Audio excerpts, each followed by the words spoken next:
Hello, guys. Welcome to the show. Glad to have you guys here this afternoon. Well, it's still morning, just barely. Anyway, listen. Have you ever seen a drag race?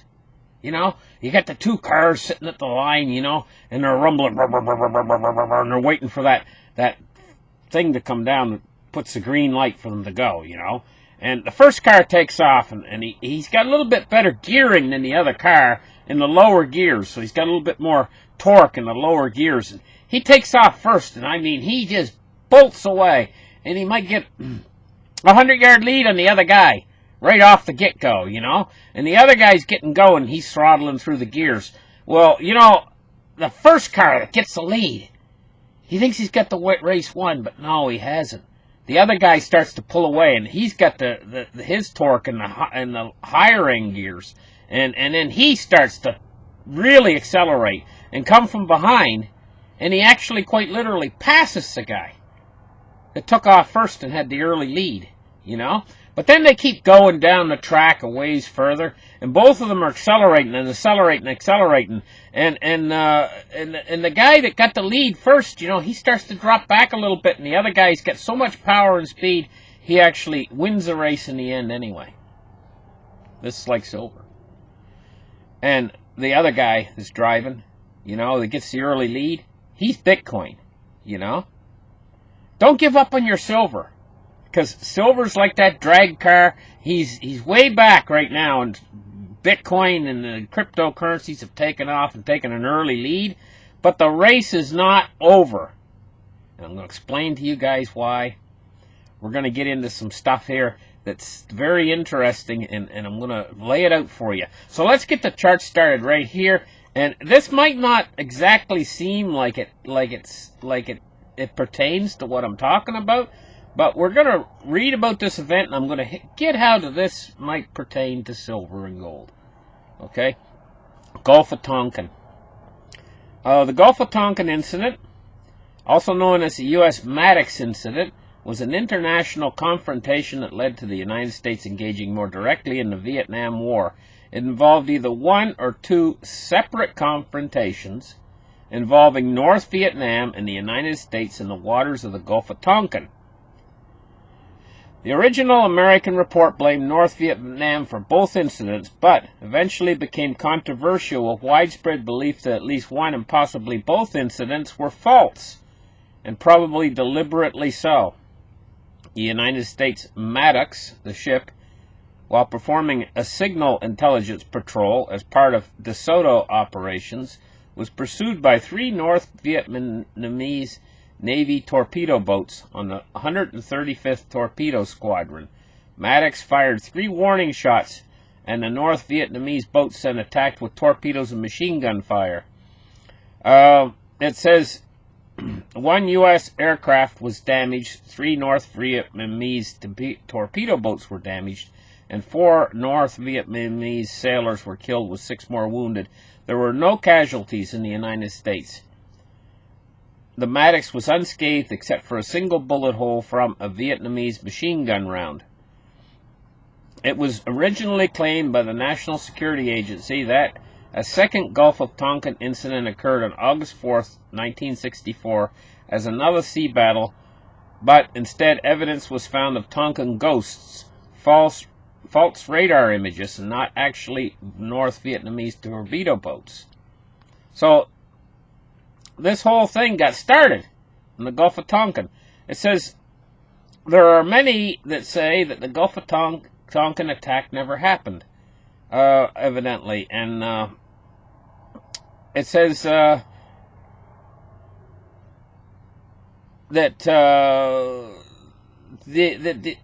they claim that the attack had been imaginary. The outcome of these 2 incidents. So now, what we're really interested in is the outcome. What was the outcome of these 2 incidents? 1 bullet hole, I guess, in the side of a ship. What was the outcome? Was the passage by Congress of the Gulf of Tonkin Resolution, which granted President Lyndon B. Johnson the authority to assist any Southeast Asian country whose government was considered to be jeopardized by the communist aggression. The resolution served as Johnson's legal justification for deploying U.S. conventional forces and the commencement of open warfare against North Vietnam. That was the result. Okay, so we're living in something that is similarities in history. History has a way of kind of playing itself out, and similar events happen. Now, we've got the Strait of Hormuz right now. The United States has pulled in warships into that region. They've pulled in a whole armada, and now they're bringing in 1,500 more troops, ground troops and stuff, and they're really a tremendous presence in that area. Now, Iran, they've got, I heard, like 30,000 boats aimed with torpedoes and missiles and everything else. But they're only little tiny boats. They're like motorboats, I guess Iran's strategy in warfare is to swarm like a bunch of bees, That's their strategy. And I'm going to tell you what. Some people might laugh and say, ha, ha, ha, that's silly, But, they can with the amount of boats that they have, like 30,000, they can overwhelm targeting systems with that strategy. And so don't discount Iran's military force, completely out of the question. Now, there's a very, very tense in this situation right now. And, a Gulf of Tonkin incident can happen so easily to enter the United States into a war with Iran at this point, when you got both opposing forces, both in such a tiny little area in the Strait of Hormuz there. And America has every right to defend and protect their interests in that strait, to allow oil tankers to come through, to feed the oil to the world, Now, if war were to break out, wouldn't be hard at this point. If Iran does anything stupid, war could break out really easy at this point. And so, if war were to break out in that area, well, let's take a look at the silver price today. What do we see?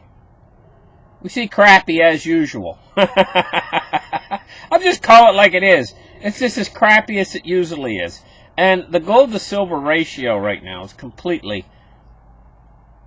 it's miserable. A miserable gold to silver ratio. And through history, what we notice, whenever it gets into a miserable gold to silver ratio, like 100 to 1 is just a miserable gold to silver ratio. Okay, it's not quite, I don't think it's 100 to 1 right now, but it's getting up there close. It's heading up toward 100 to 1. Generally in history, whenever we get a miserable gold to silver ratio like that, it corrects itself. So there's that to consider. Now, your silver that you hold, if the gold to silver ratio corrects itself, which is the norm through history, if it just goes back to the norm, your silver is going to double in money.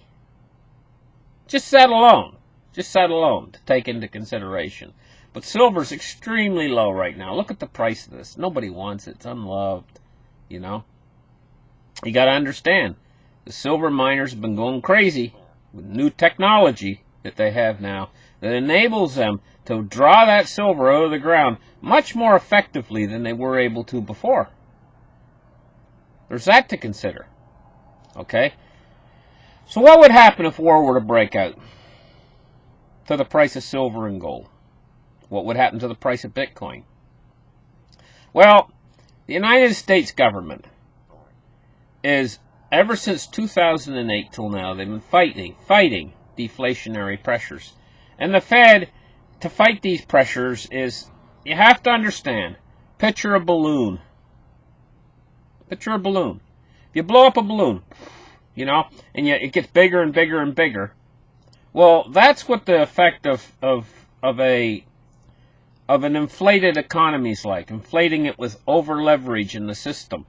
Inflating it with cheap, easy, funny money is like inflating a balloon.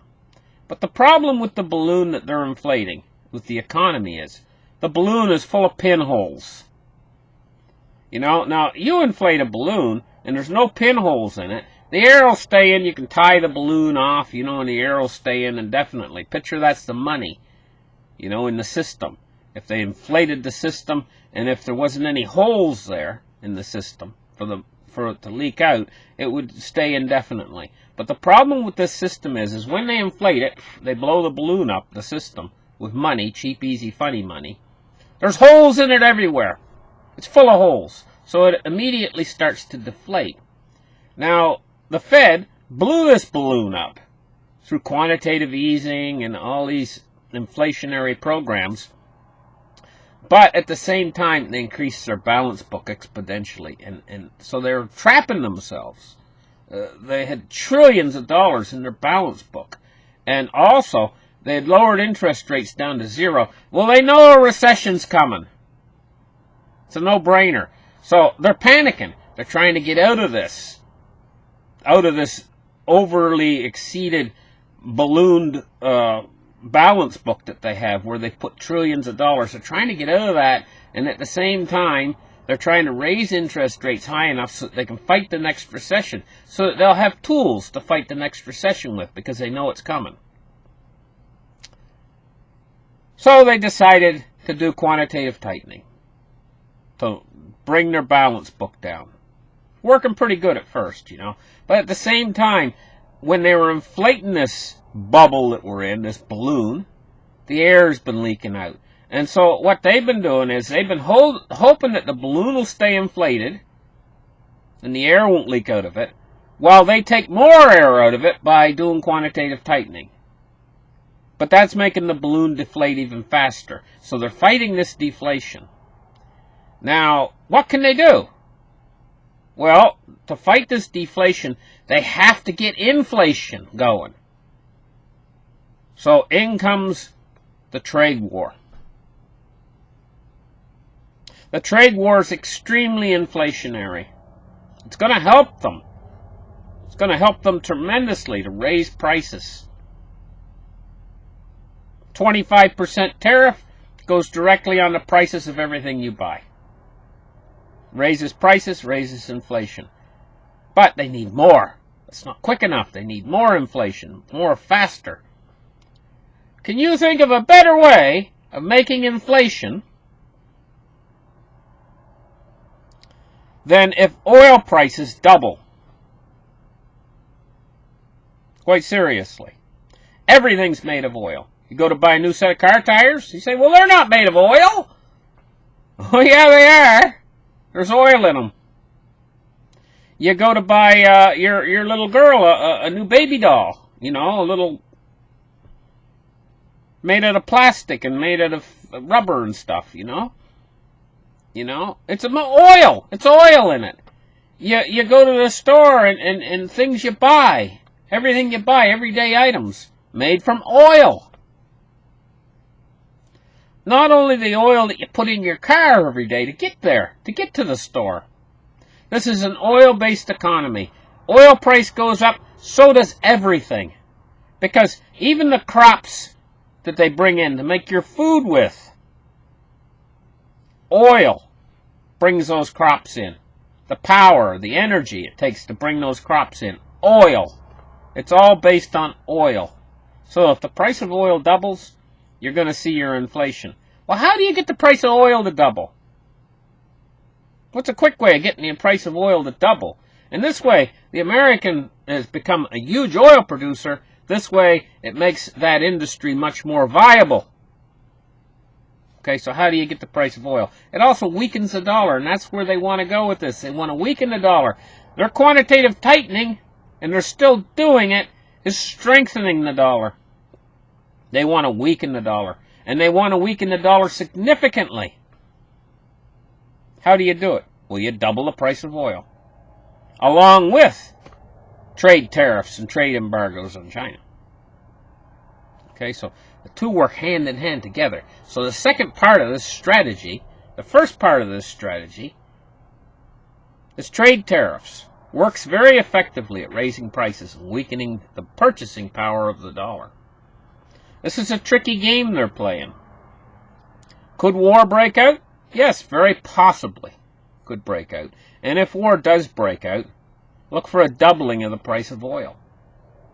This means every time you go to the pumps, you're going to pay twice as much for your gasoline. This means that this is the start in the movement toward hyperinflation. And this means that the Fed will be able to continue with their quantitative tightening a little bit longer. This is the direction we need to actually move in. But am I saying that war is a good thing? Absolutely not. But I can see the due consideration for what war, I can see there, within the government's due consideration for what war would do. You know, I can see their point of view.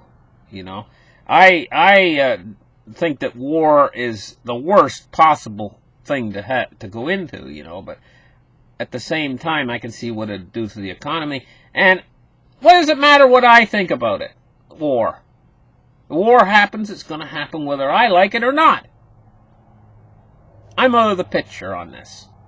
What I say doesn't really matter. But I can see forces gathering in around the Strait of Hormuz.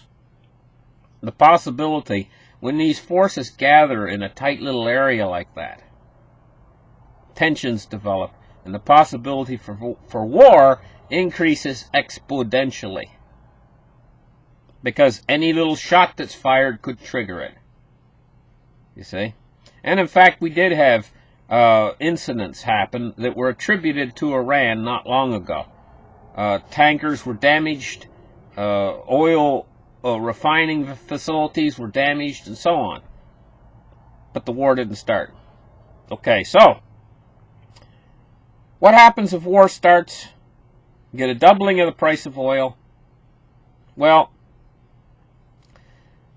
everything to do with mining silver has to do with diesel fuel. They use it for just about everything. When they first dig the ore out of the ground to make silver with, you know, they dig the ore out of the ground, okay, and it has to go up conveyor belts and stuff. Big diesel engines are running to move that. Runs up the conveyor belt. They dump it into big tanks and stuff, and they have to separate. And well, first there's another stage. They have to put it through rock crushers and crush it down to powder first.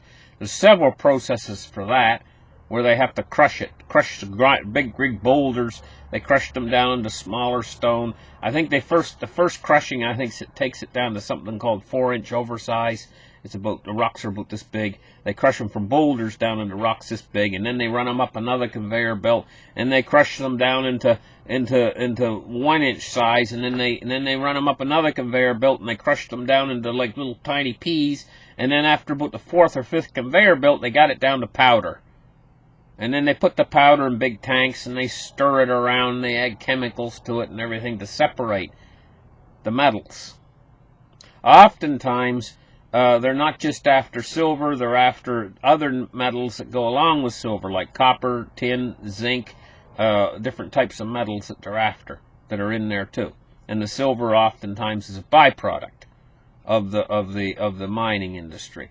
But the thing I'm going to get at right now is ore grades are dropping off, and the reason why we went through low silver prices for a long time now, what the mines have been doing is they've been shutting down the more unproductive veins where their silver, in order to stay in business, they've been shutting down the more unproductive veins of silver where the silver is like not quite as many ounces per ton.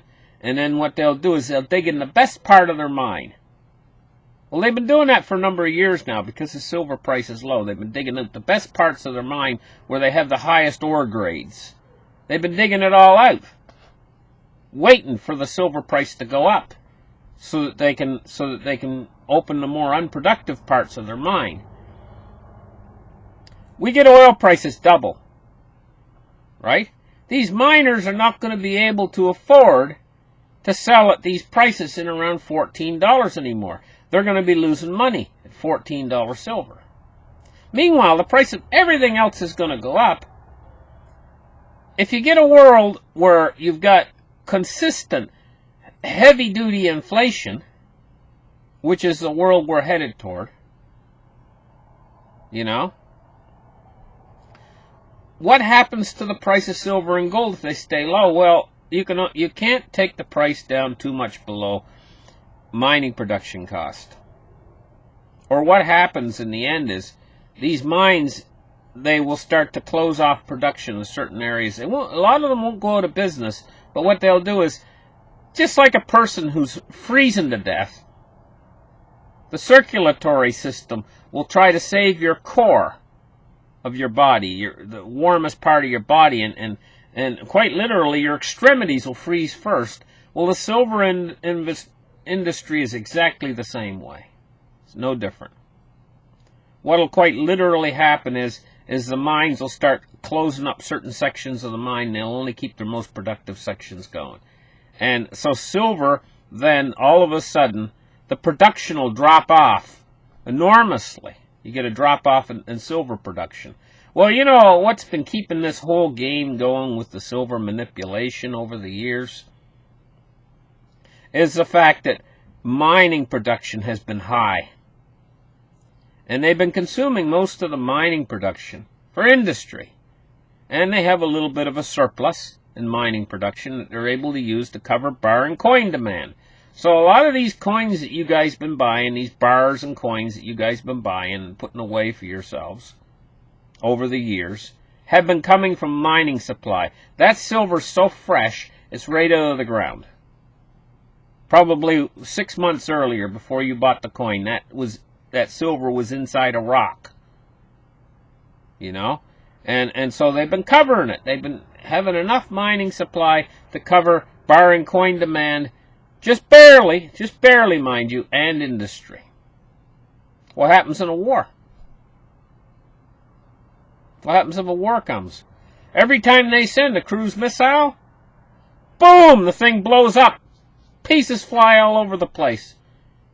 Those pieces are made out of silver components. There's 100, from what I understand, a cruise missile has 100 ounces of silver in it. Each and every cruise missile. And without that silver, you don't get any cruise missiles. Okay? You have to understand that the silver price is dependent upon the miners. And this is why you haven't seen them taking it too much below $13. I think $13.80 was the lowest, because you're getting right down on mining production costs. Some miners produce it for a little bit cheaper, you know, and other miners cost a little bit more, depending on what country they're in, and depending on what materials it's going to cost them, and depending on the price of petrol. An awful lot of it depends on the price of petrol, you know. And wages are not all the same in different countries. You got to understand, they mine silver all over the earth, here, there, and everywhere. And they've also scoured the earth for silver, looking for the best potential sources. Well, there's not that many good sources left. They've found them all. And they've dug into them all. And they haven't dug them completely out. But at these low prices, you have to understand that that they can't continue if the prices doesn't increase. If the oil production and oil prices go sky high, suddenly these miners are going to be left basically not being able to produce money. And so we have a situation where the silver price could quite literally explode, because once it starts to move up in price, then people are not going to look at it the way they do now. People look at silver right now like, yuck, yuck. That's how they look at silver. So bar and coin demand is relatively low. In fact, some people are selling their silver back into the market because they're done with it. They're basically like, I don't ever want to look at silver again in my life. I'm selling all my silver. And they go into their local coin store, and even though he's not even going to give them spot price, he's going to give them below spot, they slide it across the counter, and I never want to touch it again. Here you go. Take it all. You know? And they're giving up. Well, they're giving up at the wrong time. Because once the price of silver starts to move up, people aren't going to see it as yuck anymore. And bar and coin demand will increase. they've just got enough silver coming from mining production to cover industry and bar and coin demand. They're just covering it. It's like a woman, you know, if she cooks a dinner for, say, she's got 4 kids, you know, and she's got a husband, she cooks a dinner, and she makes enough food for all of them, right? Just enough to cover it. Enough for one serving for all of them. And say Uncle Fred comes walking in the door and says, "Where's my dinner too? I want something to eat." She says, "Well, I don't know where I'm going to find it. I've just cooked enough for my family here, for 4 of you. And I don't have the..." This is the way it is with the silver and the mining production and bar and coin demand. They take it all. So if suddenly bar and coin demand increases exponentially because suddenly the price is starting to move upwards and everybody starts to get frightened from some world event like, say, perhaps a war, well, you know, there's not going to be enough to go around. Now, how much silver is available in inventories that are ready and available for sale? Now, there's tremendous inventories of silver out there, but they're all privately held inventories, and, you know, they're not for sale because, like, even take J.P. Morgan, for instance.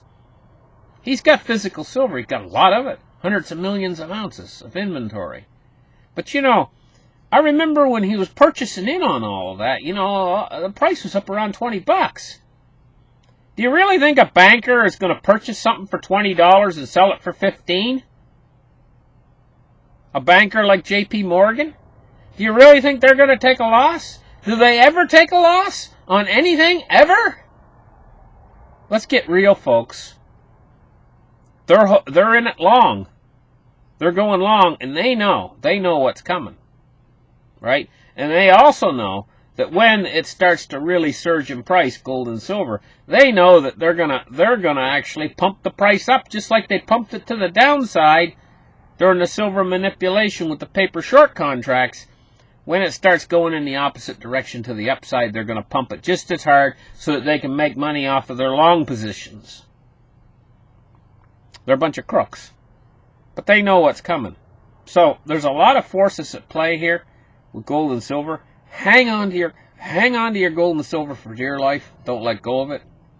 Because I think we're going to see triple-digit silver before this game ends in the not-too-distant future. Could we see war? Could we see oil prices going up? Let's put it this way. There's an awful lot of firepower being assembled in a very tight little area between two countries that absolutely are just like really upset with each other. I'll just put it that way. I'm putting it mildly. Upset with it. Two countries that are very upset with each other. And a tremendous amount of firepower piling into a tight little area in a tight little strait, you know, called the Strait of Hormuz. And like Iran has got missiles galore pointed at the American ships, and they've got 30,000 of these little boats with missiles on them and all ready to go and everything. And the United States has got a huge, powerful force there with all their guns trained on Iran. Could war break out? We'll have to wait and see. But don't forget what happened on the Gulf of Tonkin. Listen, thank you guys for listening. Like and subscribe, and we'll catch you guys in the next show. Bye-bye.